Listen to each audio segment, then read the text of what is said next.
Amen. C'est pourquoi vous allez voir beaucoup de gens font des courses au titre, des courses au succès, des courses à l'argent, des courses. Vous regardez leur vie, ils ne se réjouissent même pas. Ils ne sont même pas contents. C'est comme s'ils font ce qu'ils poussent toujours à chercher. Ce qu'ils cherchent eux-mêmes n'arrivent pas aussi à comprendre. Ils sont en train de chercher quoi? Ils sont en train de chercher quoi? Oui, ils cherchent la paix, mais ils n'arrivent pas à trouver l'endroit où on doit chercher la paix. Il n'y a pas un chemin où tu peux trouver la paix. La paix se retrouve dans les chemins. Cela veut dire nulle part ailleurs. C'est Jésus qui peut donner la paix. C'est la raison pour laquelle, à la mort de Jésus-Christ, la Bible dit que les disciples étaient profondément troublés. Ils entraient dans une maison où ils ont fermé la porte. Ils se sont fermés en eux-mêmes. C'est pourquoi il y a beaucoup de gens, dès qu'ils sont troublés, ils se ferment. Ils s'emprisonnent à eux-mêmes. Ils s'empoisonnent à eux-mêmes.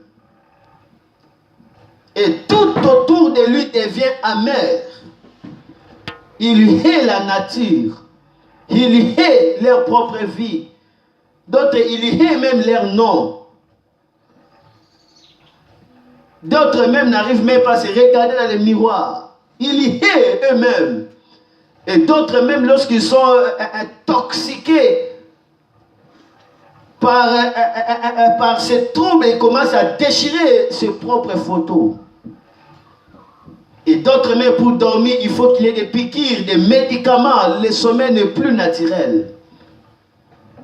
D'autres, la peur.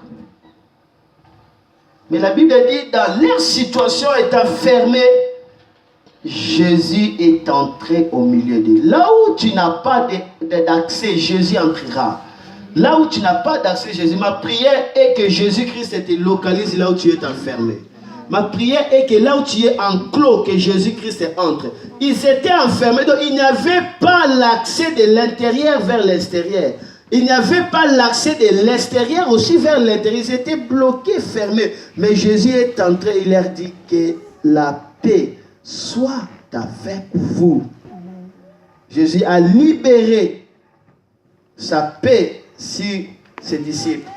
Il a libéré sa liberté. Il a libéré l'ouverture, la solution, la force, la joie que les disciples avaient manqué. Il dit que la paix soit avec vous. Lorsque aujourd'hui que Jésus libère sa paix au milieu de tes détresses, que Jésus libère sa liberté au milieu de tes angoisses, que Jésus libère ses ouvertures au milieu de tes blocages, que Jésus envoie sa solution là où tu es troublé, que Jésus dégage sa force dans ta faiblesse, que la paix soit avec toi. Amen.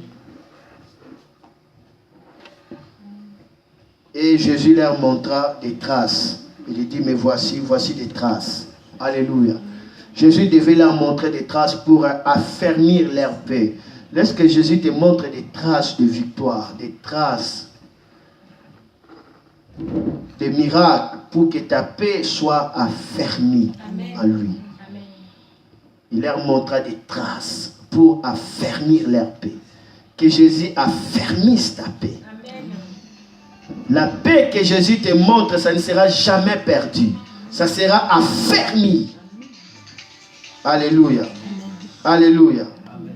Si nous lisons Jean chapitre 14, verset 27, Jésus dit à ses disciples, je vous donne la paix et je vous laisse ma paix. Amen. Jean chapitre 14, le verset 27. La Bible dit, je vous donne ma paix et je vous laisse ma paix.